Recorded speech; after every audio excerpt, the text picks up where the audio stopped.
Con Nicolás Chetán, te escuchamos, Nico. Bueno, una hermosa mañana tenemos en la ciudad de Río Cuarto, realmente está muy lindo, muy agradable la temperatura, el viento, todo, la verdad, un lunes espectacular, para empezar a full esta semana, después del descanso de Semana Santa. Y hablando de Semana Santa, vamos a recordar un episodio que se vivió hace exactamente 35 años, la famosa Semana Santa de 1987, cuando durante la presidencia de Raúl Alfonsín se produjo el primer levantamiento militar o intento de golpe de Estado, de acuerdo al cristal con el que se lo mire, pero la realidad es que hubo un levantamiento militar, una amenaza contra la democracia, joven democracia de aquellos años, que bueno, finalmente no pudo concretarse, aunque obviamente también hay distintos análisis respecto a, bueno, qué consecuencias tuvimos de ese hecho, ¿no? Qué consecuencias por allí negativas. Para charlar sobre este tema y recordar un poco también lo que pasó en Río Cuarto, porque hubo una intensa participación, sobre todo de los distintos referentes políticos de la ciudad de Río Cuarto, que siguieron muy atentos lo que sucedía en Buenos Aires, en Campo de Mayo y en otros puntos del país.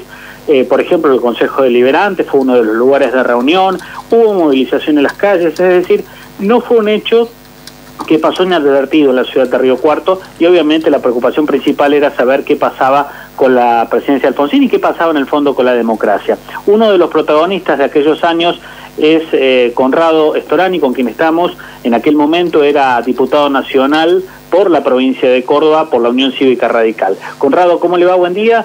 Bueno, la primera consulta tiene que ver con eso. ¿Cómo recuerda aquellos hechos de hace 35 años?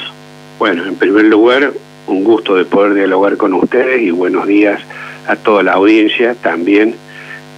Bueno, rememorando aquella etapa, puedo decir de que uno ahora con tantos años que han pasado, una de las cosas las ve a veces con una mentalidad un poco más fría para poder hacer un análisis más objetivo de esto. Nosotros sabemos de que era el gobierno, después de muchos intentos de golpe de Estado y de golpe de Estado efectivo que había habido en la historia institucional del país, por primera vez un gobierno democrático elegido por el pueblo sin ningún tipo de proscripciones, que había sido elegido Raúl Alfonsín como presidente, implicaba un intento de instaurar definitivamente el sistema democrático en la República Argentina como un sistema no transitorio, sino definitivo, en donde obviamente cabían las mayorías, las minorías, los derechos de todos.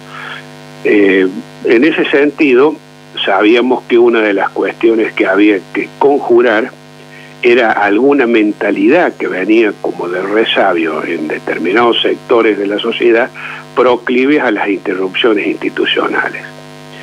Cuando suceden estos hechos, a los 4 años, perdón, de estar en funciones este gobierno, nosotros obviamente inmediatamente se vino la radiografía y la fotografía de tantas etapas nefastas que habíamos vivido en el país, y creo que le pasó eso a muchos sectores de la sociedad, porque la respuesta que dio la sociedad, y eso sí me recuerdo con muchísima claridad, fue contundente en todos los lugares del país, incluido en ciudades como la nuestra, donde hubo manifestaciones masivas, donde participaron todas las fuerzas políticas. Yo le acabo de hacer ver a usted algunas fotografías donde estábamos varios de los que encabezábamos la marcha, éramos de distintas fuerzas políticas, incluidos de la oposición, pero todo el mundo unido para poder defender el sistema democrático, al gobierno de turno que le tocaba,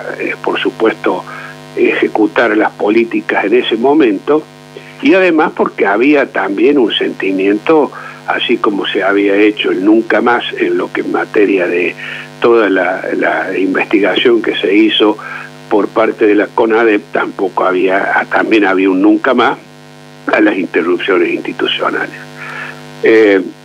Los hechos acá en Río Cuarto, me recuerdo, fue una masiva marcha que se dio el día jueves, de Jueves Santo, que partió del Consejo Deliberante, como bien usted lo decía recién, era el centro o el epicentro donde nos reuníamos todas las fuerzas políticas y tomábamos, luego de intercambiar ideas, decisiones que las poníamos a la práctica. Una de ellas fue hacer esa marcha que fue masiva, donde participaron todos los partidos políticos que tenían reconocimiento en aquel entonces en Río Cuarto y las fuerzas corporativas sociales como la CGT, también estaba presente el Centro Empresario Comercial, o sea, en fin, todos los sectores, ya sea gremiales, empresarios, del trabajo, no hubo nadie que estuviera fuera de esa marcha que era en defensa de la democracia. No era en defensa de un gobierno en particular, era en defensa del sistema y de las posibilidades de vivir en paz, además, porque era otro de los bienes muy preciados que uno lo ve con objetividad, que había reconquistado la sociedad, que era vivir en paz, que esto fue una de las cuestiones fundamentales por las cuales yo también ahora, a muchos años, veo que fue uno de los secretos, quizás, del triunfo de Alfonsín, de prometer la paz. En aquellos años había 3, digamos, centros militares, por llamarlo de alguna manera, en Río Cuarto. Estaba el Distrito Militar Río Cuarto, que ya desapareció, o por lo menos el correo de la ciudad de Río Cuarto. Estaba el área de material, con asiento a las higueras, y el batallón de arsenales en Holberg. ¿Hubo algún tipo de movimiento, de sublevación, o en este caso, bueno, no hubo ninguna situación que preocupara desde el punto de vista militar? No, acá en Río Cuarto no. Acá en Río Cuarto... Es más, yo en ese entonces era diputado nacional y era secretario de la Comisión de Defensa, por lo tanto fui quien tuvo que hacer algunas averiguaciones en este sentido, más que nada en Córdoba, más que acá. Tanto acá como en otros lugares de la provincia donde hay unidades militares, le hace Villa María por la fábrica militar o también San Francisco, ningún inconveniente.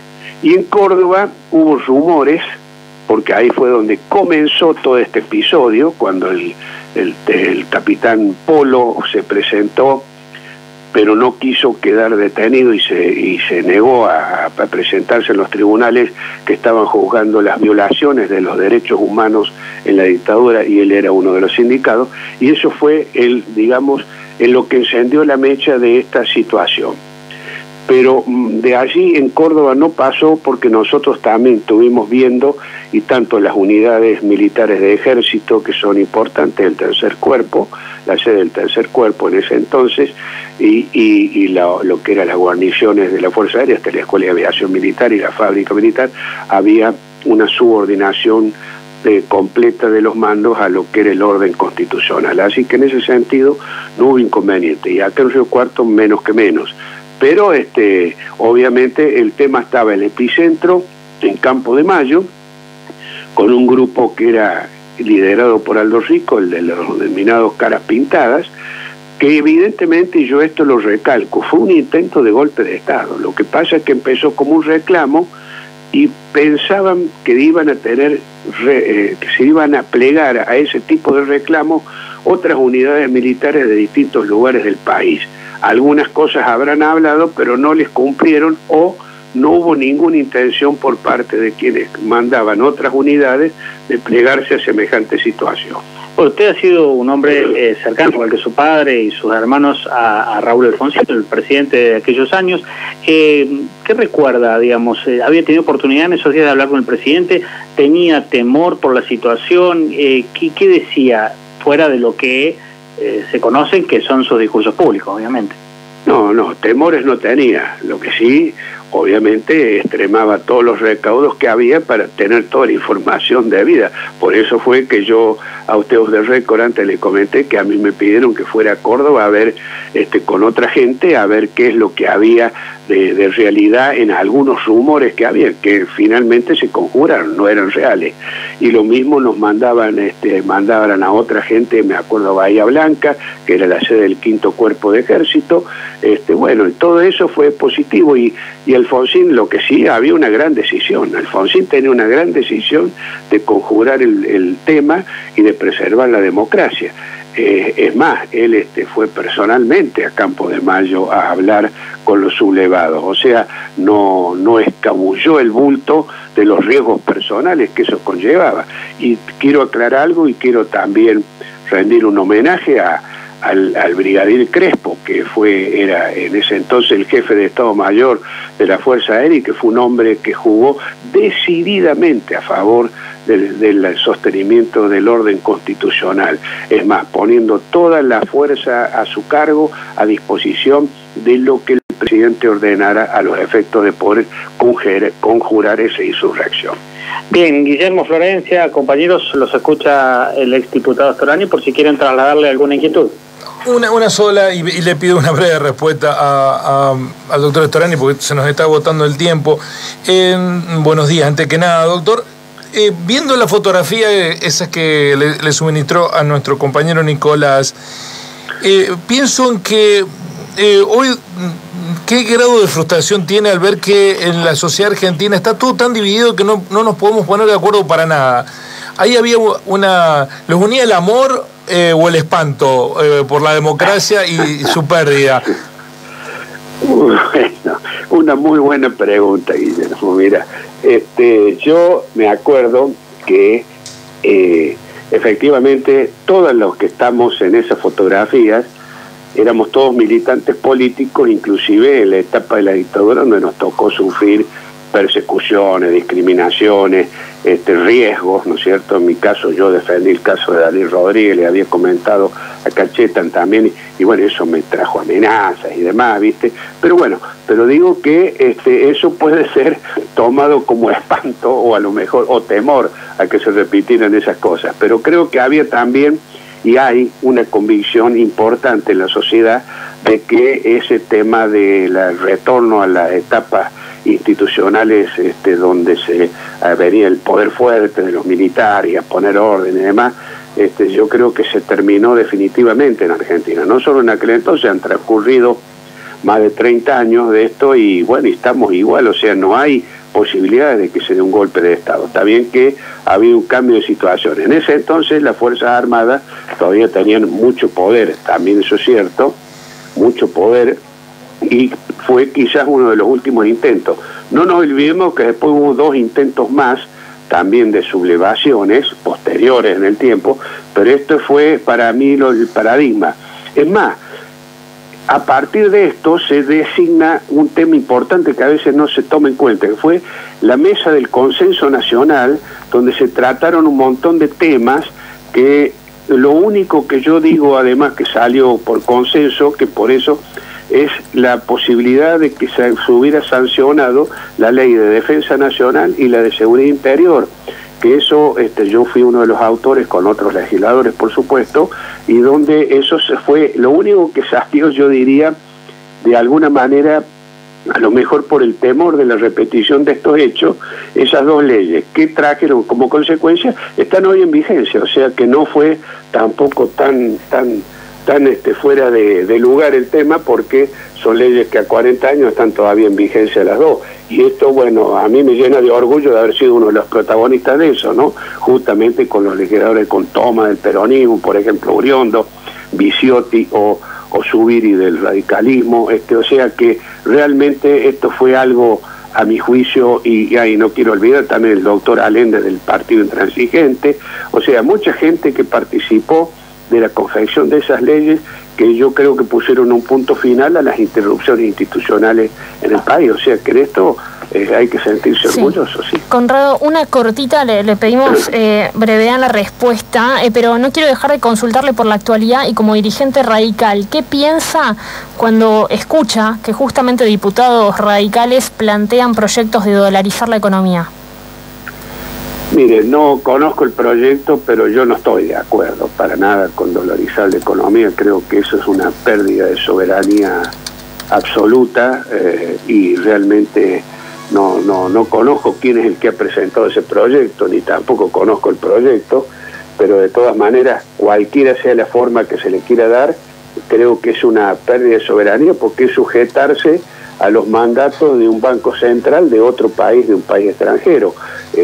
Sí creo que hay que ordenar, que es otra cosa, ¿no es cierto? Pero eso de ahí a renunciar a tener el manejo de lo que es la política monetaria de un país me parece una no lo acepto. Yo por lo menos, y creo que en eso el radicalismo tiene doctrina y está consagrado en los mandatos que ha dado la Convención Nacional, así que si hay un diputado en otro partido que ha presentado eso es porque está en contra de lo que plantea la Unión Cívica Radical en forma oficial.